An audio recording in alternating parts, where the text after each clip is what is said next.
Hey, what's up guys? MKBHD here, and Motorola is back in the flagship smartphone game. Do you realize how long it's been? And to be honest, I kind of miss these. You know, it wasn't that long ago that I remember the Moto X and the Droid series being super competitive and unique, and just Motorola in general bringing a certain spice to the high-end flagship game before their absence. But then they didn't make one for a couple years, so they did budget phones for a while, and they dropped a folding phone. But now it's 2020 and they're back with a flagship. So what do they pack in? Well, Snapdragon 865, 12 gigs of RAM, 256 gigs of fast UFS 3.0 storage, and a 5,000 milliamp hour battery.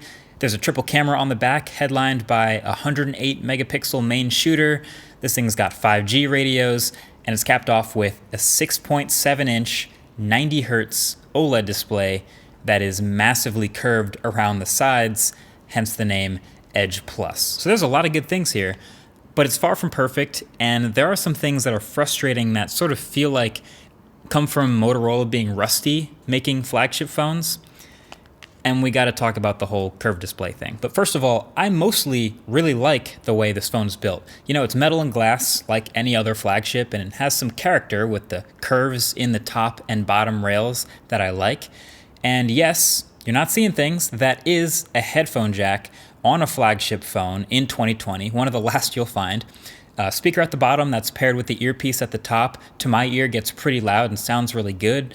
But what's funny is even as thick as this phone is, the camera bump on the back for those huge cameras still sticks out even more. And since it's off to the side, yes, it absolutely still rocks on a table. Classic. But the one thing I dislike the most isn't the camera bump or the fingerprint magnet that is the back of this phone, but it's because this display, this waterfall display, so dramatically curves over the edges, like the Huawei Mate 30 Pro, it pushes the buttons on the side of the phone back from the center. So they're not in the middle anymore, they're like pushed back even further from the middle where they'd usually be. And also I usually like when the volume buttons are on the opposite side of the phone as the power button, but they're all on one side here. But I guess that's something you can pretty easily get used to. Oh, you know what else I recently noticed? When you shake this phone, aside from turning on the flashlight, it makes this noise. You hear that?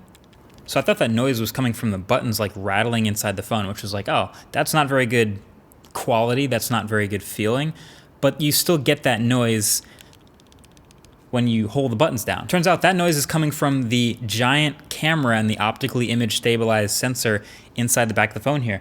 I verified that because the same sort of system in the Galaxy S20 Ultra also makes this rattling noise. So anyway, it's not an actual fault of the phone. I just felt like pointing it out because I noticed it. These sensors are getting huge. Also, don't shake your phone that much. I missed the Motorola flagship software treatment, like a lot. There's not that many like it, but it's really nice. It's a relatively clean Android 10 with Motorola features added. That's always what I loved about those previous Motorola flagships. If you go back and watch those old reviews, this is almost the same thing. You have the Motorola actions, the double chop to turn on the flashlight, the double twist to quickly open the camera app, and all that stuff is still here. There's also Motorola's couple widgets, including this time and weather one on the home screen with this weirdly low frame rate animation.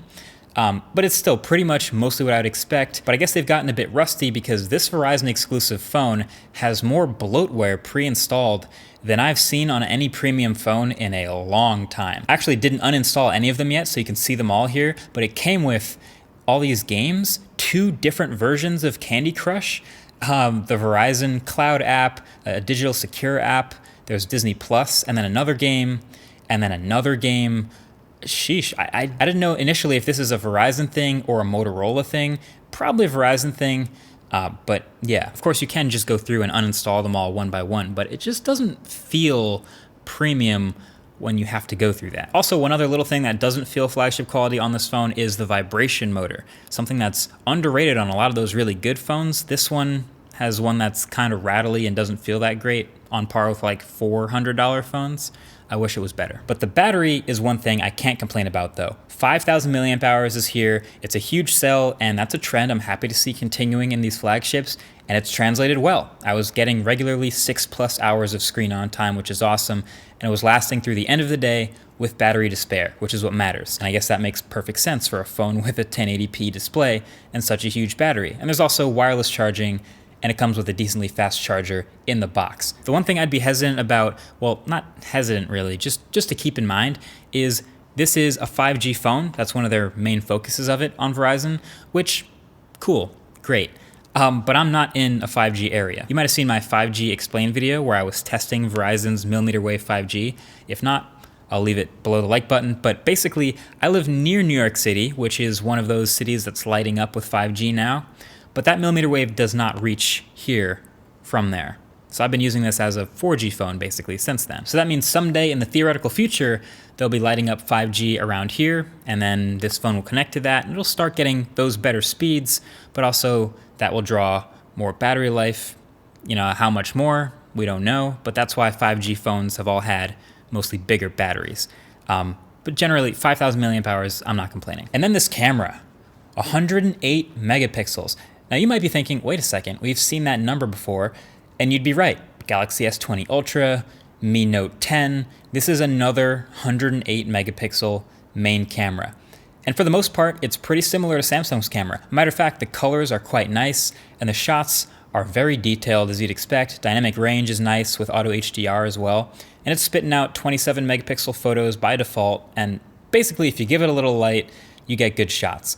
But it struggles again, I have to mention this, with the sensor being so huge and the super shallow depth of field that comes with that, especially with closer up subjects. You've heard me say this before, but sometimes a shallow depth of field looks cool.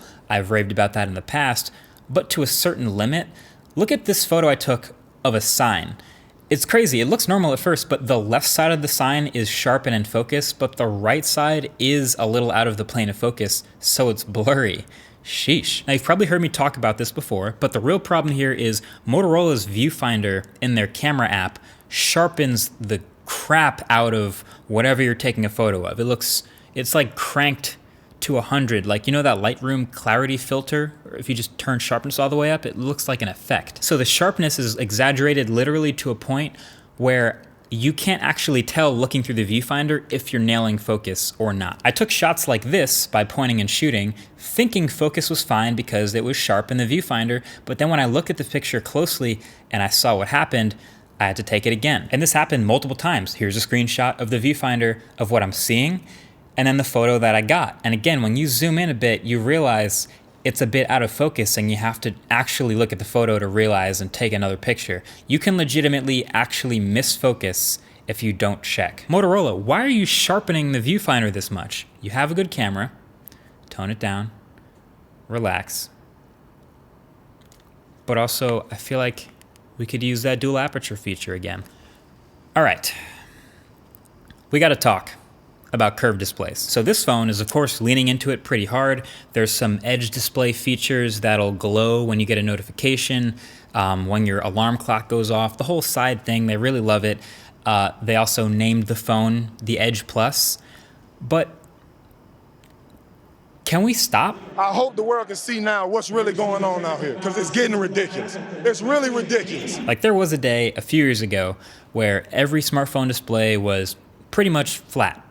But as we start to reach out towards those edges and shrink the bezels a bit, Samsung tried one of the sides rolling over the edge because, hey, they're Samsung and they can try stuff. Tossed a news ticker and some stocks over there and some quirky features on the side, and suddenly it was a hit. People loved it because it looked cool. And next thing you know, their next phone has both the sides flowing over the edges, and we're loving it. And other companies are scrambling to figure out how can we get our displays to do that too. Meanwhile, accidental touches start to become a thing, but you know what, it's early.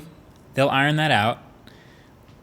But that never really fully got ironed out. Now don't get me wrong, it still looks super cool. That's the whole point. This is prime form over function, but it turns out that curve over the edges, it doesn't really seem to be worth the extra cost and the extra accidental touches we still get, no matter how much they've worked on this palm rejection software. And so now, if you look back at Samsung's newest flagships, the Galaxy S20 is one of the first ones going back to flatter displays.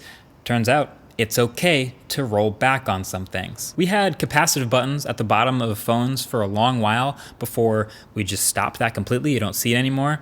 We've had ring flashes, we've had branded bezels, we've had flaps over ports for better water resistance. But all of those things, we slowly realize there's better ways to do that, or this isn't the best idea, and now they're gone.